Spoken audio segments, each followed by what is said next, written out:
What if the person who acts like they don't need you is actually the one thinking about you the most at night?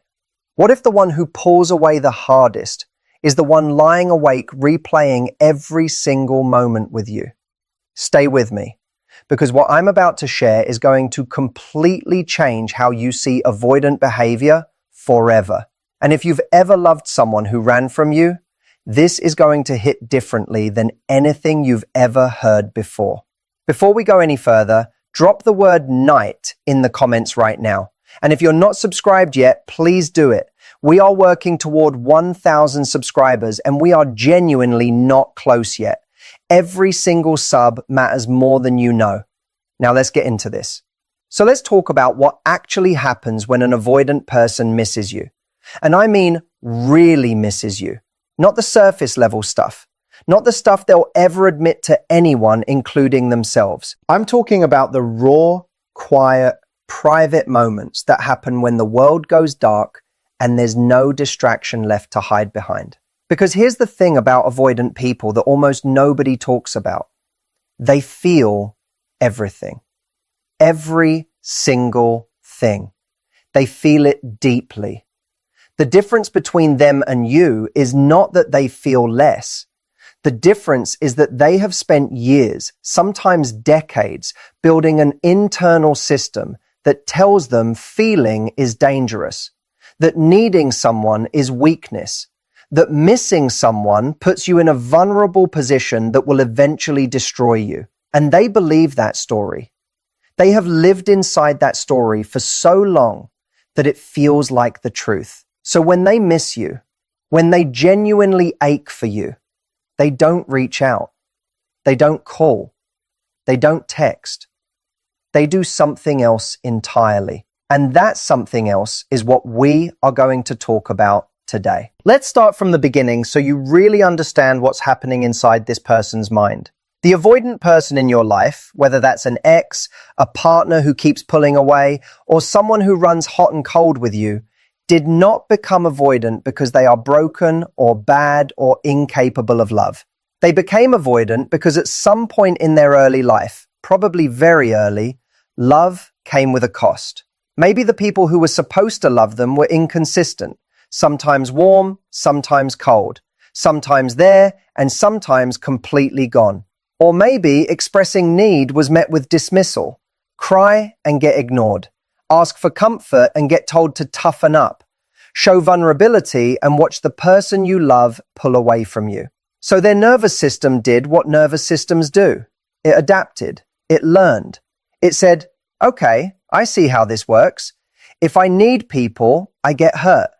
So I will stop needing people. I will become the person who doesn't need anything from anyone. I will become self-sufficient. I will become the person who is always fine. And they got really good at it. So good that even they started to believe it.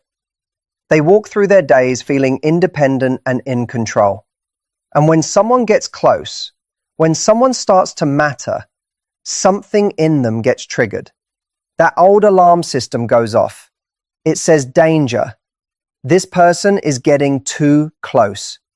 If you let them in completely, you will be destroyed when they leave. So push them away before they can leave on their own. And they do. They pull back. They go cold. They create distance. They find reasons to be busy, reasons to be irritated, reasons why this relationship is moving too fast or why they just need space. And you, standing on the other side of that wall, wonder what you did wrong. You didn't do anything wrong. Their wall was built before you got there.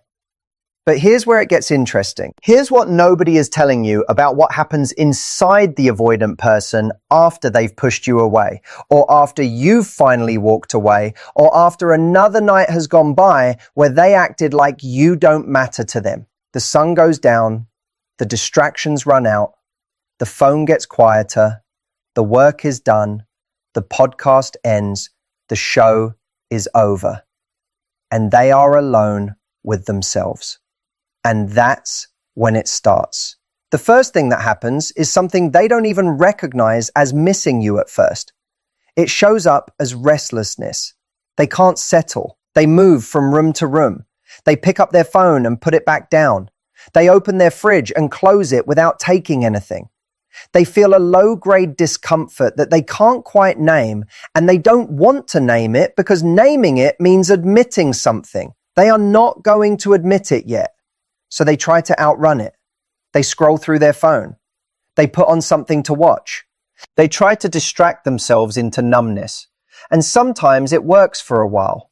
But then something happens. A song comes on that reminds them of you. Or they see a meme you would have found funny. Or they read something and their first instinct is to send it to you. And for just a second, before the wall goes back up, they feel it. They feel the pull toward you. And that pull terrifies them. Because for an avoidant person, longing is not just an emotion.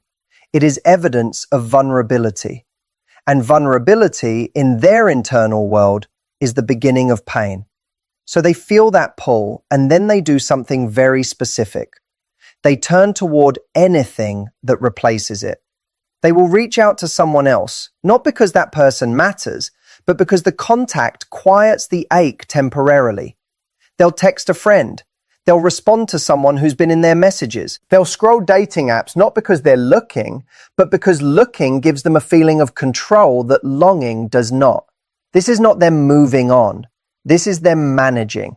This is them doing what they have always done, which is choosing the illusion of control over the reality of emotion.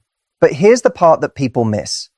While they're doing all of that, while they're distracting and managing and deflecting, a part of them is thinking about you. It is not the loud part of their mind. It is the quiet part. The part that they don't let speak very often. And that part is doing a very specific thing at night. It is replaying. Avoidant people, when they miss someone, replay moments. They don't think about the future with you because thinking about the future means allowing hope, and hope means risk. But the past feels safer because it already happened and they can't be hurt by it anymore. So they go back there. They replay the good moments, the specific ones, not the big dramatic ones, but the small, quiet ones that snuck through their defenses when they weren't paying attention. The way you laughed at something unexpected. The time you sat together in comfortable silence and it felt like something they had never let themselves have before. The conversation that went deeper than they meant to let it go. The moment where you looked at them in a way that made them feel genuinely seen. Those moments live inside them. And at night, when the armor is down just a little bit, they go back to those moments. They don't reach out, but they go back there. And then they do something else that is so quietly heartbreaking that I want you to really hear this. They check on you without contacting you. They look at your social media. They watch your stories. They look at your profile not to engage, but to see, to know you're there, to confirm that you exist and that you are okay, and that they haven't completely lost access to you, even if they are the one who created the distance, even if they are the one who pulled away. They still look. Because here's what avoidants want that they will almost never ask for. They want proximity without vulnerability. They want to feel close to you from a safe enough distance that they won't get hurt. They want the warmth of you without having to risk the exposure that comes with truly reaching for you. So they hover, they orbit, they watch from a distance, and they tell themselves it doesn't mean anything. They tell themselves they're just curious. They tell themselves they're fine. And then they put the phone down and lie in the dark, and the quiet gets loud. This is the moment. This is the moment where everything they've been pushing down all day starts to surface. And they lie there and they feel it. This mix of longing and fear and anger and grief. And the anger is actually important to understand. The anger is often directed at themselves. Not at you, at themselves. Because on some level they know. They know what they did. They know they pulled away from something real. They know that the distance they created was protection, not wisdom. And there is a version of them lying there in the dark that hates the part of themselves that can't let people in. But hating that part of themselves doesn't change it overnight. And so they lie there in this complicated storm of feelings. And they don't reach out because reaching out feels like losing.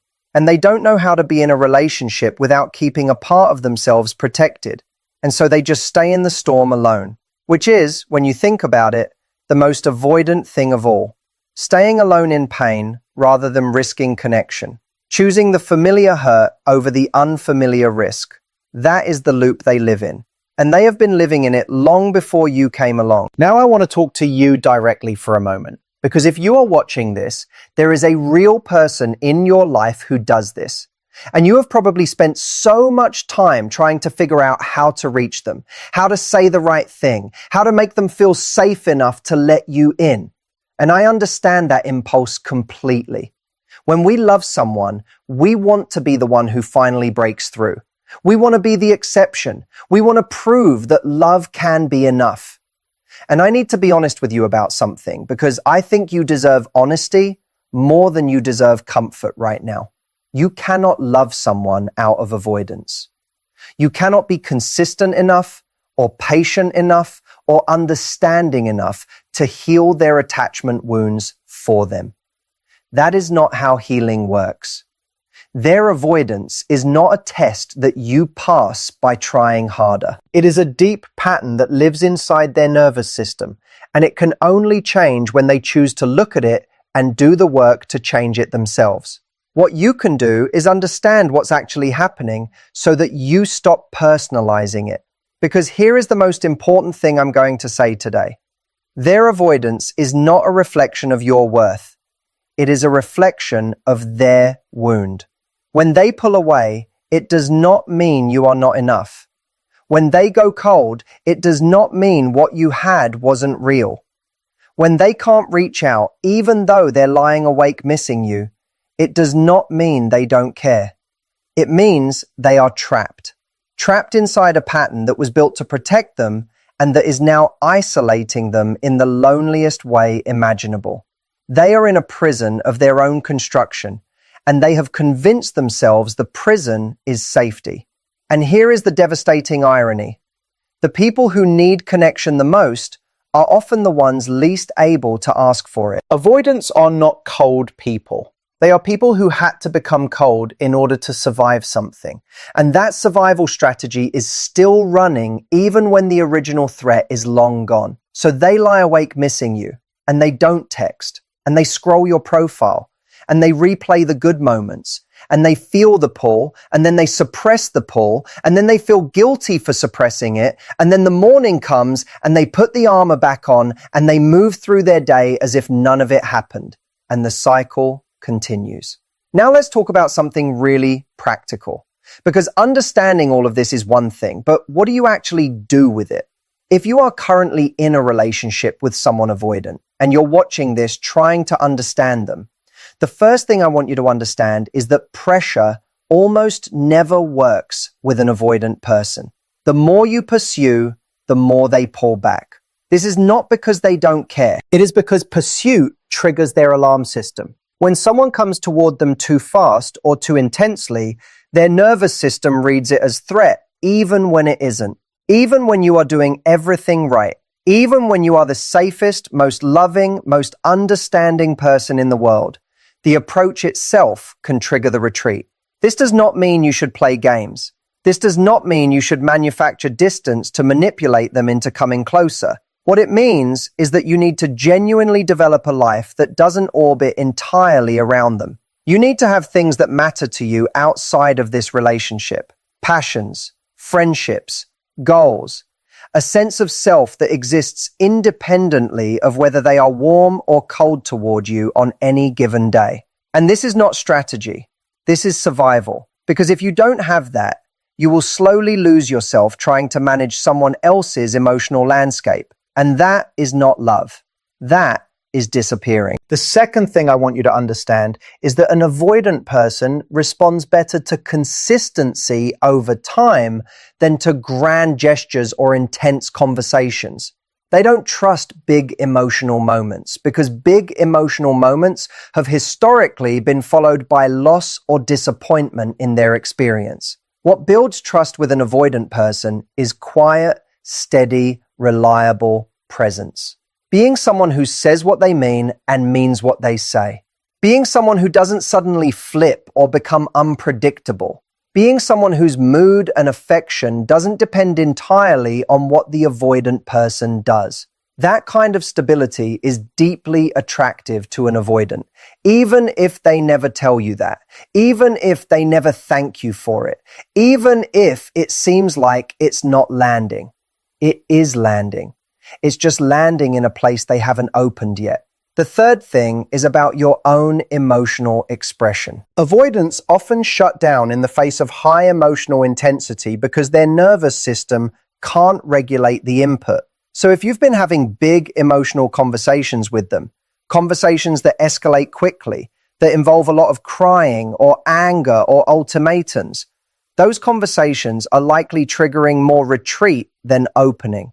This doesn't mean you suppress your emotions. It means you find ways to express them that feel safer for both of you, calmer, more measured. You can be completely honest without being overwhelming. You can say, "I miss you," without saying, "I need you to fix this right now." You can say, "This bothered me," without saying, "You always do this and I don't know if I can keep doing this." The content is the same. The delivery changes everything.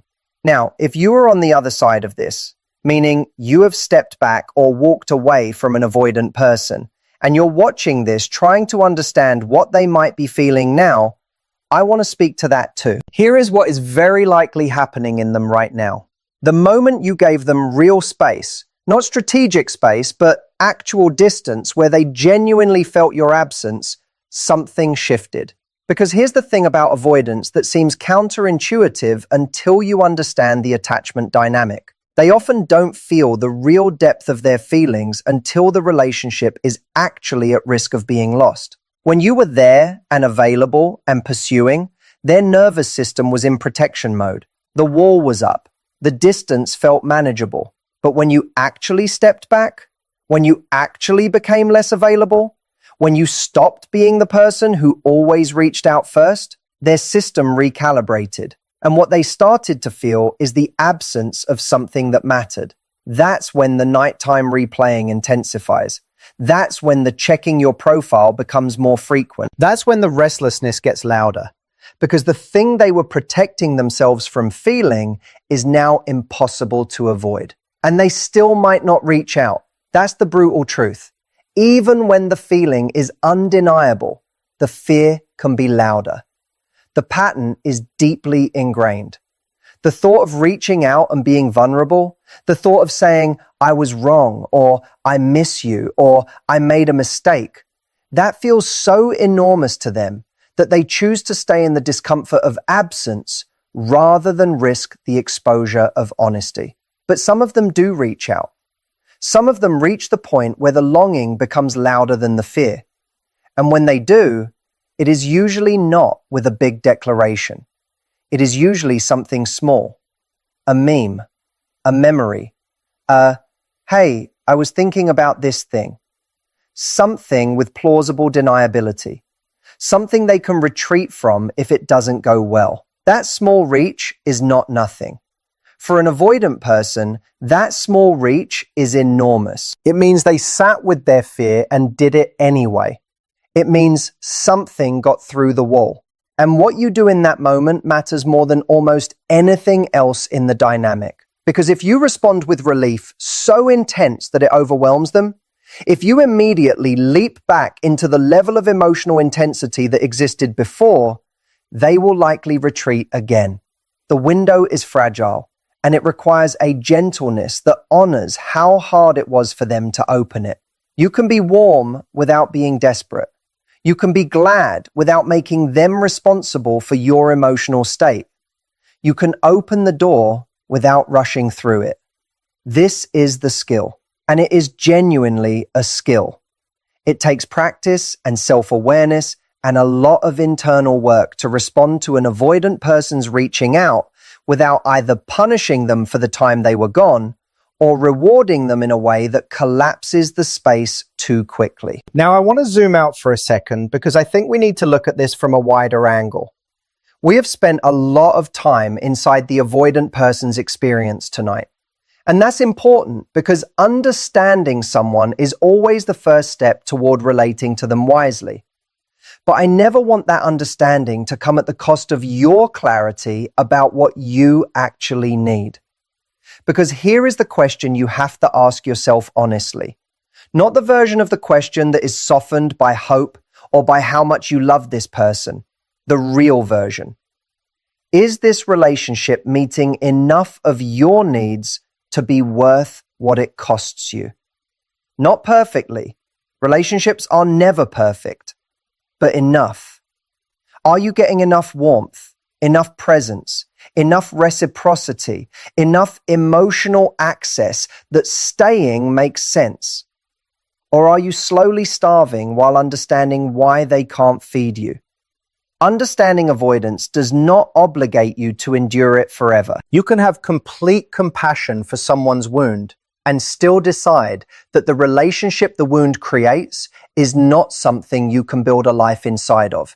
Those two things are not in conflict. You can love someone and release them. You can understand someone and choose yourself. That is not giving up. That is wisdom. And sometimes the most powerful thing you can do for an avoidant person is to love them clearly enough to tell them the truth. To say, I see you. I understand why you do what you do. And I also need more than what you're giving. Not as a manipulation, not as a threat, as a simple, honest, self-respecting statement of your reality. Some avoidant people, when met with that kind of clear and loving directness, something shifts. Because in their experience, people either tolerate the distance or blow up about it. They don't often encounter someone who can hold both things at once, who can say, I care about you, and I also know what I need. That combination is rare. And for an avoidant person who has spent their life waiting for the other shoe to drop, encountering someone who is both gentle and clear and grounded in themselves can be genuinely disarming. It doesn't guarantee anything, but it is the closest thing to a real opening that exists. So let's bring this all the way back to where we started.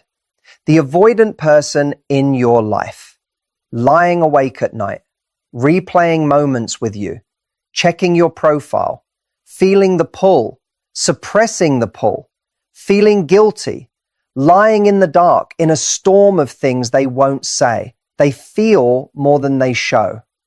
They miss more than they admit. They want more than they ask for. And they are, on some level, afraid of all of it. That is the truth. And it is both heartbreaking and clarifying at the same time. Because knowing this means you can stop wondering if you imagined it. You didn't. The connection was real. Their feelings are real. But real feelings and healthy relationship patterns are two different things. And only one of them is enough to build something lasting with. What you do with that knowledge is up to you. But now you have it. And that changes things. If this gave you something today, share it with someone who needs to hear it. And leave that word in the comments. You know which one. We are building something here, and every person who shows up is part of that. Subscribe if you haven't yet. We need 1,000 subscribers, and we are genuinely working toward it one video at a time. Thank you for being here. Thank you for listening, and take care of yourself tonight.